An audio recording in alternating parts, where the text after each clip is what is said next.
Hoje a gente começa uma parada aqui diferenciada. Como eu estou constantíssima aqui aparecendo direto, né, quase sempre, uma vez na semana eu vou trazer uma pessoa horrorosa e no dia seguinte, né, no vídeo seguinte eu trago uma pessoa maravilhosa. Pode ser? Então vamos começar aqui.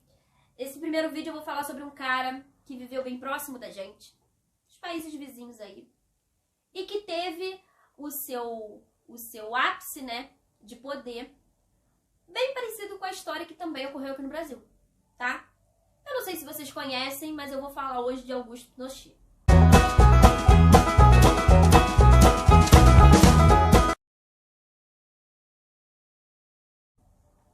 Pois bem, contexto histórico da época.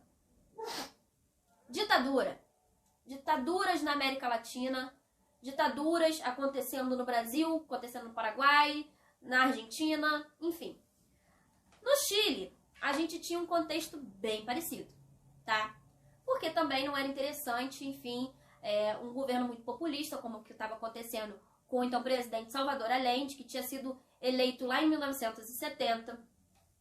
Além de ele era um presidente meio parecido assim com o João Goulart, sabe? Tinha umas ideias meio populistas, enfim, estatizou minas de cobre, estatizou bancos no Chile e acabou comprando briga com vocês sabem quem, né? Além de comprar briga com a elite chilena da época. Não eram medidas muito populares ali, na verdade eram medidas muito populares, desculpa, mas não eram medidas muito bem vistas pela elite, tá? Sempre elite, né? Não tá muito afim de abrir concessões para menos favorecidos. Era esse cenário que a gente tinha, tá? Fora do Chile, assim como fora do Brasil, estava acontecendo o quê? Guerra Fria. Então a gente tinha o dedinho, né, do Todo-Poderoso aqui na América Latina. Afinal de contas, em 1959, em Cuba já tinha tido a Revolução Cubana e os americanos não estavam muito afim de que outra revolução acontecesse tão próximo ali, né, do Todo-Poderoso. Pois bem, esse era o cenário da época, tá? O que aconteceu diferente lá no Chile do que aconteceu diferente aqui no Brasil?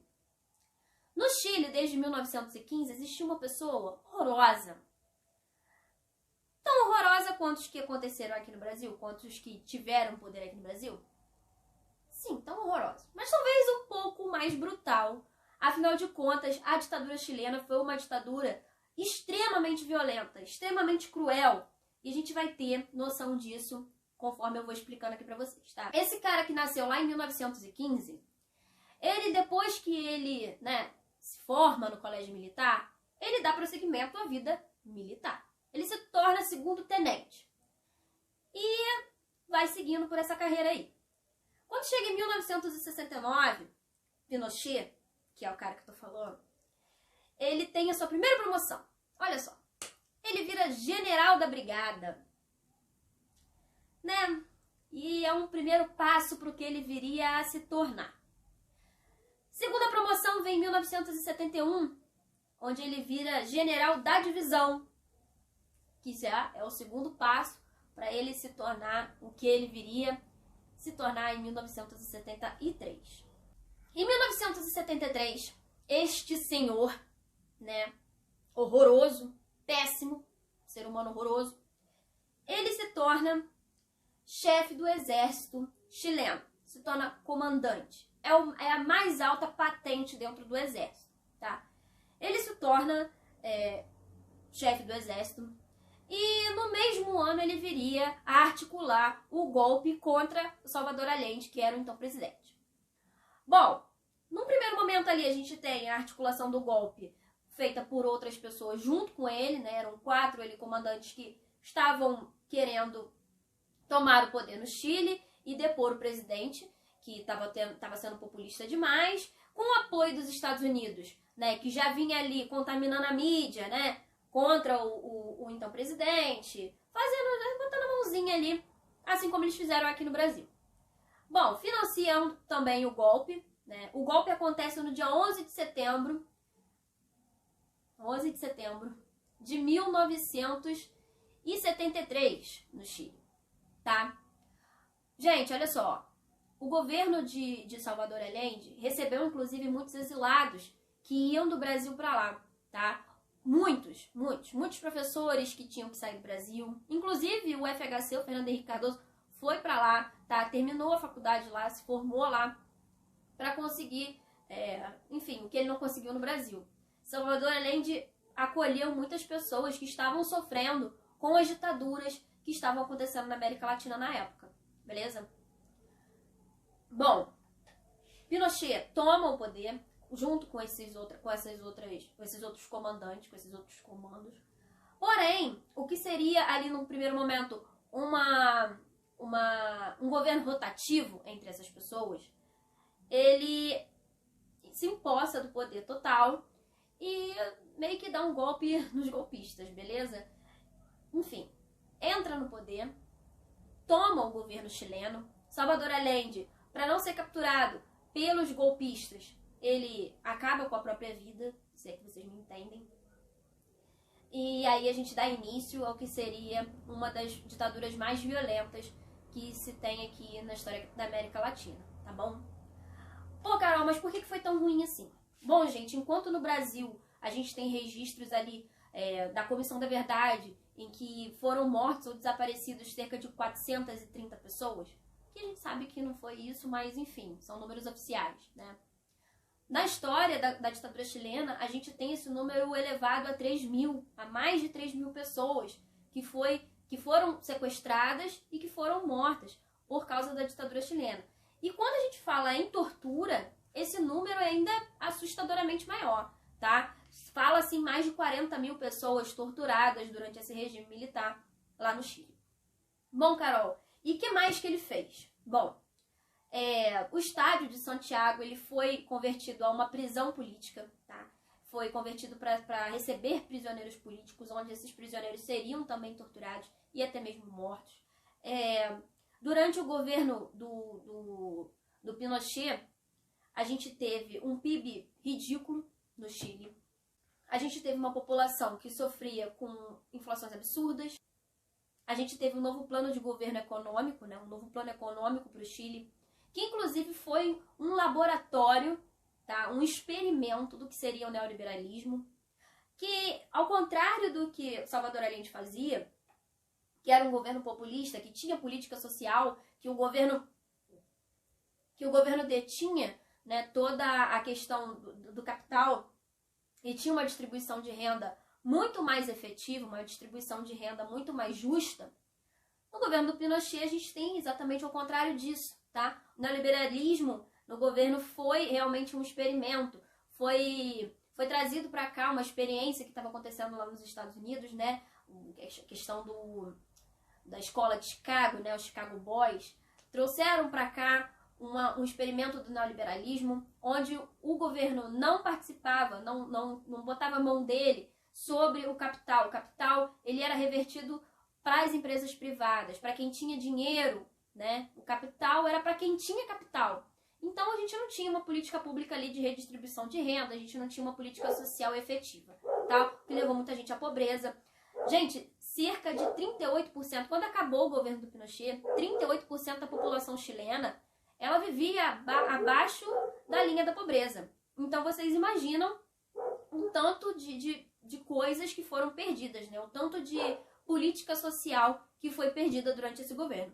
Como se não bastasse tudo isso, ele também prolongou o seu governo diversas vezes, né? Quando a gente tem ali em 80, né? Nos anos 80, ele pega e assina uma Constituição que deixaria ele no poder até 1988. Então, assim, foram várias situações que tornaram ele essa pessoa horrorosa que eu estou falando para vocês. Além de tudo isso, o governo foi especialmente cruel com mulheres, tá?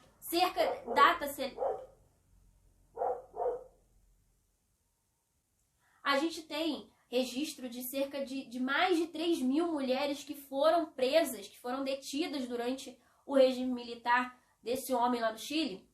E dessas 3.000, gente, quase que a maioria sofreram violência, e você sabe qual violência eu estou falando, né? Eu não posso falar aqui porque, enfim, corro o risco de ser, né? Não dá.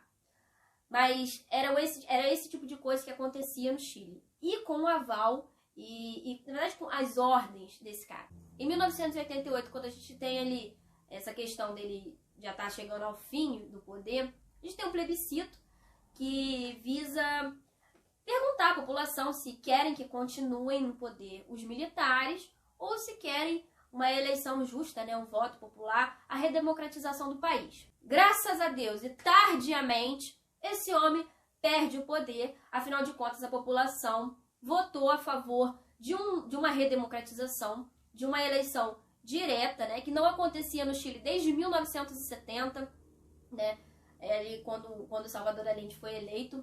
Quem é eleito no Chile, então, é Patrício, alguma coisa que eu não lembro, mas enfim. Dessa maneira, a gente tem o Pinochet saindo do poder. Saindo do poder, Carol? Mais ou menos. Porque as eleições acontecem em 1989, tá? E Pinochet sai ali da presidência do país, mas ele não sai exatamente do poder, né? Por quê? Porque ele assina ali um acordo onde ele recebe o benefício de um cargo vitalício no Senado, tá? Além de continuar como o chefe maior das Forças Armadas chilenas. Sim. E ele permanece nesse cargo aí até 1998, tá? Quando ele sai, porque ele é investigado, né, por, enfim, infligir direitos humanos, ele seria julgado se não tivesse atestado uma insanidade mental, insanidade, enfim, uma senilidade, né? Ele já atestou que ele estava senil demais para responder pelos absurdos que ele tinha cometido durante o governo dele no Chile. Ficou preso, mas ficou preso domiciliar, né? Aquela prisão que a gente tem raiva de falar, que essa é a verdade. Ele foi preso, mas não valeu de nada. Enfim, em 2006 ele chega a, graças a Deus, desencarnar, porque uma pessoa dessa só fez piso na terra. Enfim, desencarnou e por causa de problemas do coração. Que inclusive eu nem sabia que esse homem tinha coração, né? Depois de tudo que a gente pôde ver o que ele aprontou na história do Chile. Tá bom? Esse foi o nosso primeiro. Aguardem, porque nós vamos ter o nosso número 2 na terça-feira que vem. Porém, quinta-feira, pra gente amenizar essa raiva, eu trago uma pessoa maravilhosa pra gente conversar. Me aguarda.